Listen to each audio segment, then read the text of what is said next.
மதிப்புக்கும் மரியாதைக்குரிய முன்னாள் அமைச்சர் அண்ணன் கேஎஸ், மதிப்புக்கும் மரியாதைக்குரிய ஒரு அரை மணி நேரம் பேசினாலும் கலகலப்பா எழுச்சா பேசிய சகோதரர் ஆதவா அர்ஜுனா அவர்கள்,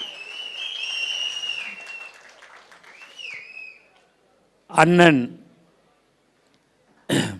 முன்னாள் சட்டமன்ற உறுப்பினர் ஜேசிடி பிரபாகர், முன்னாள் சட்டமன்ற உறுப்பினர் அண்ணன் விஎஸ் பாபு,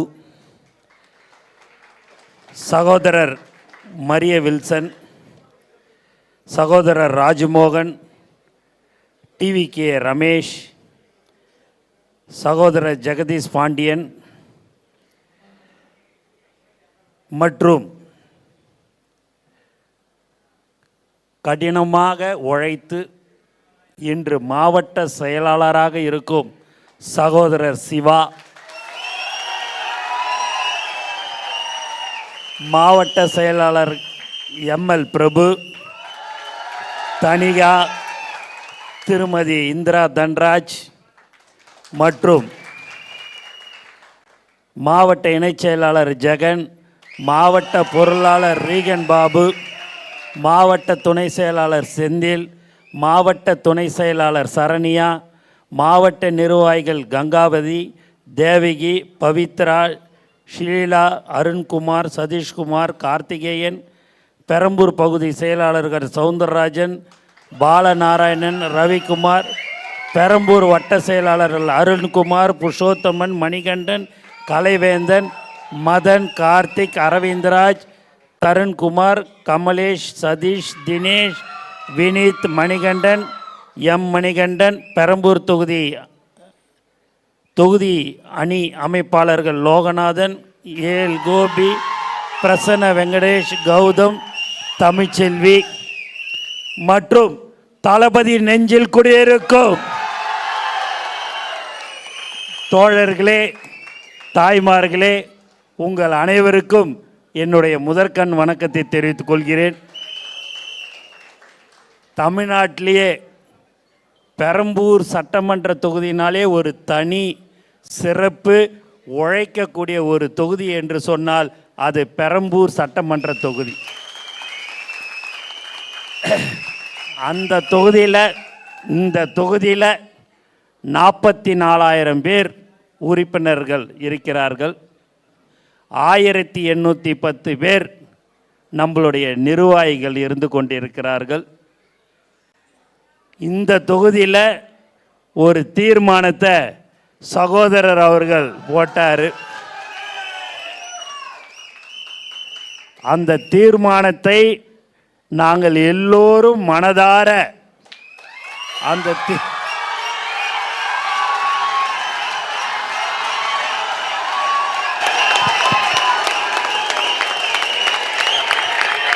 மனதார ஏற்றுக்கொண்டு உங்களுடைய விருப்பத்தை தலைவர் அவர்களிடம் சொல்லப்படும்.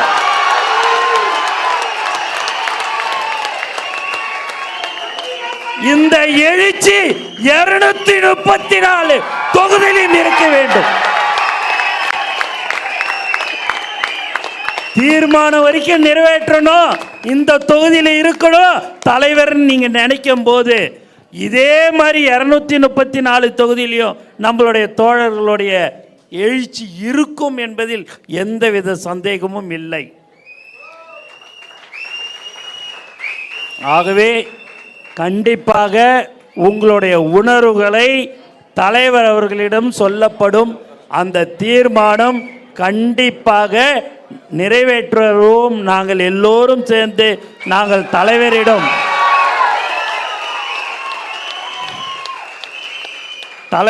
நாங்கள் சொல்லுவோம் என்று சொல்லிக் கொள்கிறேன்.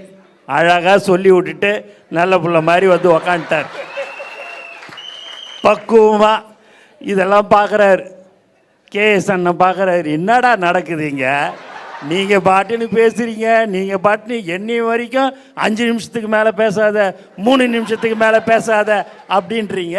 ஆனால் ஆளுக்கு நீங்கள் பாட்டுன்னு நினச்சா மைக்கை பிடிச்சி நீங்கள் பாட்டுன்னு பேசினிப்போ எங்களுக்கு மட்டும்தான் கண்டிஷனா?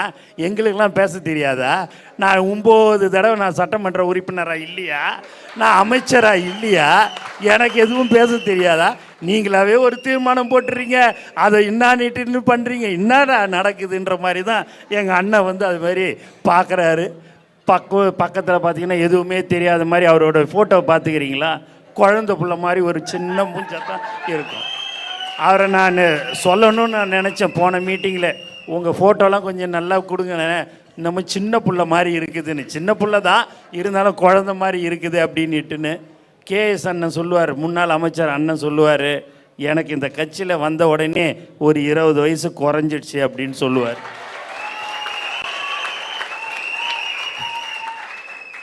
ஏன்னா மனசார சொல்கிறேன், இந்த மாதிரியான ஒரு உண்மையான ஒரு தளபதியோடைய குடும்பம் நம்மளுடைய கட்சியில் மட்டும்தான் இருக்கு. எல்லா இடத்துலையும் செயல்கள் கூட்டம்னு கூட்டா, எப்பா இன்றைக்கி உனக்கு 1000 ரூபா பணம் தரேன், நீ காலையில் வந்துரு, மதியானம் உனக்கு சிக்கன் பிரியாணி போடுவேன், நீ வந்துரு அப்படின்னுவாங்க. அவங்க எல்லாம் வந்து ரைட்டுங்க 1000 ரூபா 10 பேர் இட்டுன்னு வந்துக்கிறேன், சிக்கன் பிரியாணி கொடுத்துட்றியா? கொடுத்துட்றேன் அப்படின்லாம் சொல்லுவாங்க. எல்லாரும் அந்த சிக்கன் பிரியாணி நேரத்தில் கரெக்டாக வந்துட்டு போயிடுவாங்க. ஆனால் இங்கே அப்படி கிடையாது. மாநாடு நாளைக்கு சாயங்காலம் 4 மணிக்குன்னா இன்றைக்கே 4 மணிக்கு வந்து உக்காடுற ஒரு கூட்டம் நம்மளுடைய தமிழக வெற்றி கழகத்தில் மட்டும்தான். வேறு எங்கேயுமே நீங்கள் பார்க்கவே முடியாது.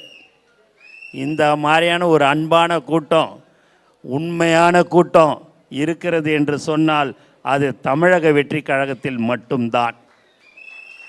எந்த ஒரு எதிர்பார்ப்பும் இல்லாமல் தளபதி விலையில்லா விருந்தகம், தளபதி விலையில்லா ரொட்டி முட்டைப்பால் திட்டம், தளபதி பயிலகம், தளபதி நூலகம் என்று பெரம்பூர் சட்டமன்ற தொகுதியில் மிக சிறப்பாக செய்து கொண்டிருக்கிறோம்.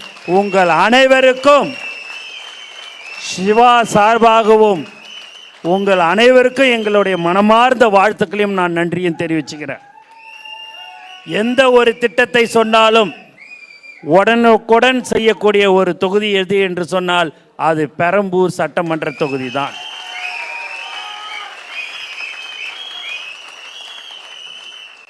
நீங்கள் எந்த திட்டம் வேணாலும் சொல்லலாம், தைரியமாக சொல்லலாம்.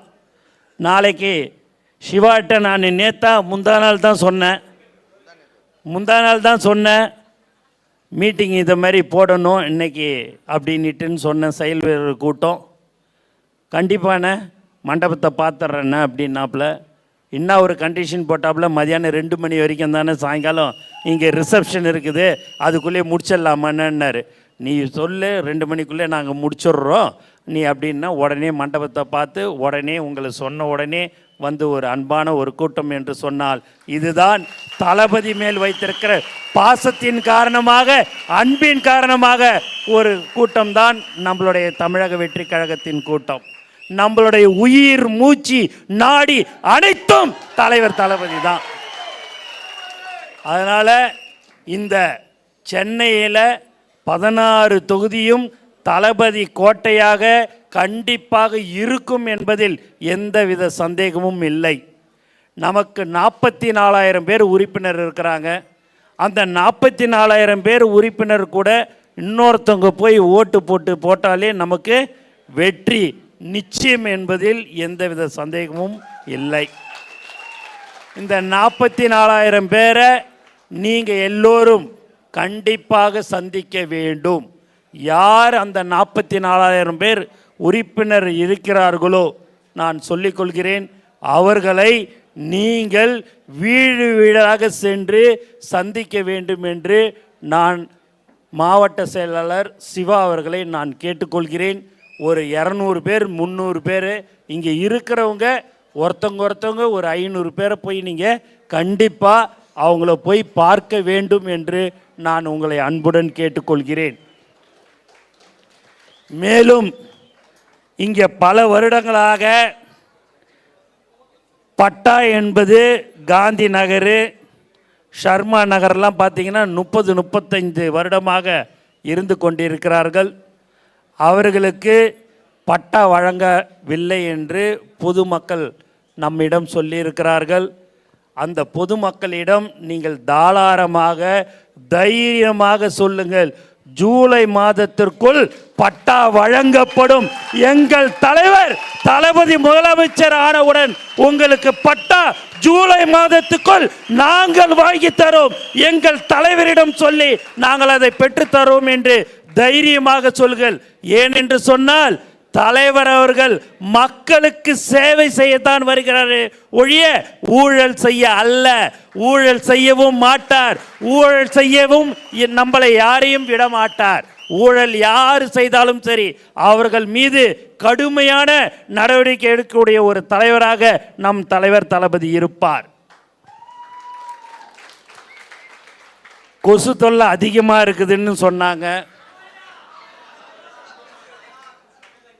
கொசு தொல்லை அதிகமாக இருக்குதுன்னு சொன்னாங்க.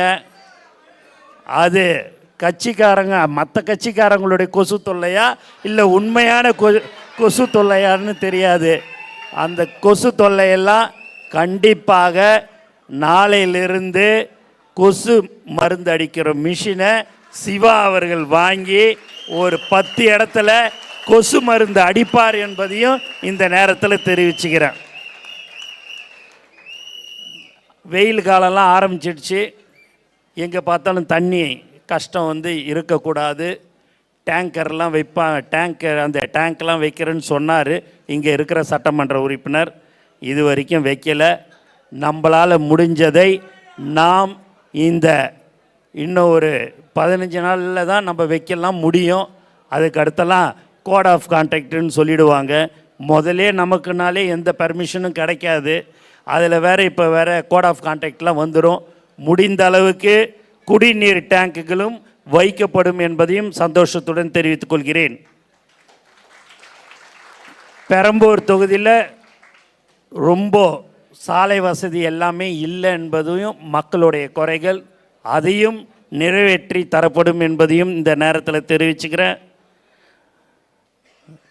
சத்தியமூர்த்தி நகரில் புதிய பஸ் நிறுத்தம் தேவை என்று சொன்னார்கள் என்று மாவட்ட செயலாளர் சகோதரர் சிவா அவர்கள் சொன்னார். அதையும் தலைவர் அவர்களிடம் சொல்லி அதற்குண்டான ஏற்பாடுகள் செய்யப்படும் என்பதையும் இந்த நேரத்தில் தெரிவிச்சுக்கிறேன். இளைஞர்களிடம் போதைப்பொருள் நடமாட்டம் அதிகமாக உள்ளது எது என்றால் அது இந்த பெரம்பூர் சட்டமன்ற தொகுதியில் இருக்கிறது. அதையெல்லாம் நாம் தலைவர் முதலமைச்சர் ஆனவுடன் இதையெல்லாம் சரி செய்யப்படும். இளைஞர்களுக்கு வேலை வாய்ப்பு தலைவர் அவர்கள் முன்னுரிமை கொடுத்து அதை வழங்குவார்கள் என்பதையும் இந்த நேரத்தில் தெரிவிச்சுக்கிறேன். ஏன்னா தலைவர்கிட்ட ஒரு பழக்கம், எது செய்ய முடியுமோ அதை மட்டும் தான் சொல்லக்கூடிய ஒரு தலைவர் நம் தலைவர் தளபதி. அதனால் நீங்கள் எல்லோரும் செயல் வீரர் கூட்டம் என்று இன்றைக்கி நம்ம போட்டிருக்கிறோம். இந்த கூட்டம் இன்னும் இந்த 60-65 நாட்கள் நீங்கள் கடுமையாக உழைக்க வேண்டும். அந்த 44,000 பேரை நீங்கள் போய் பார்க்க வேண்டும். வீடு வீடாக நீங்கள் பார்த்தே ஆக வேண்டும். நாம் பேசுகிறேன், நீங்கள் கை தட்டுறீங்க, அதெல்லாம் கரெக்டு, அதில் நான் சந்தோஷம். ஆனால் இந்த கைத்தட்டல் மே மாதம் தலைவர் தளபதி முதலமைச்சர் ஆவறதுக்கு இந்த கைத்தட்டல் இருக்க வேண்டும். நாளைக்கு தலைவர் அவர்கள் வேலூர் மாவட்டத்திற்கு செல்கிறார். அடுத்த வாரம் 234 தொகுதிகளிலும் செயல் வீரர்கள் கூட்டம் நடைபெற இருக்கிறது என்பதையும் இந்த நேரத்தில் உங்களுக்கு தலைவர் அவருடைய அறிவுறுத்தலின்படி சந்தோஷத்துடன் தெரிவித்துக் கொள்கிறேன்.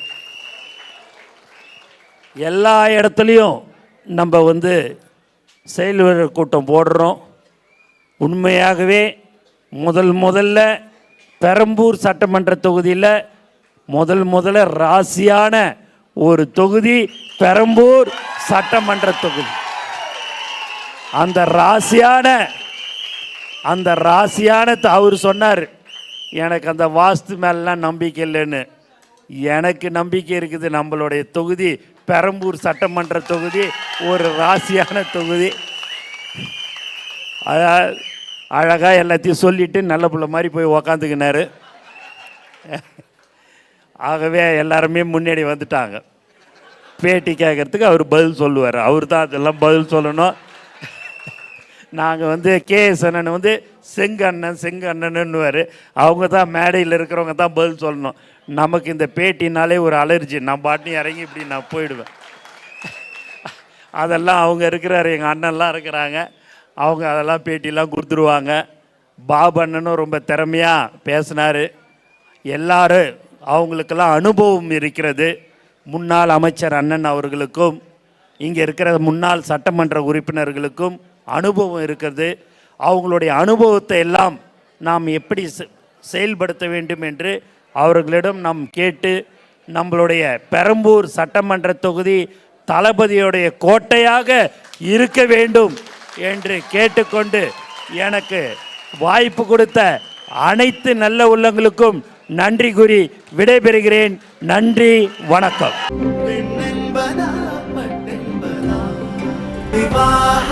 மணப்பெண்ணின் பிரத்யேகமான திருமணம் விவாஹா தி சென்னை சில்க்ஸ்.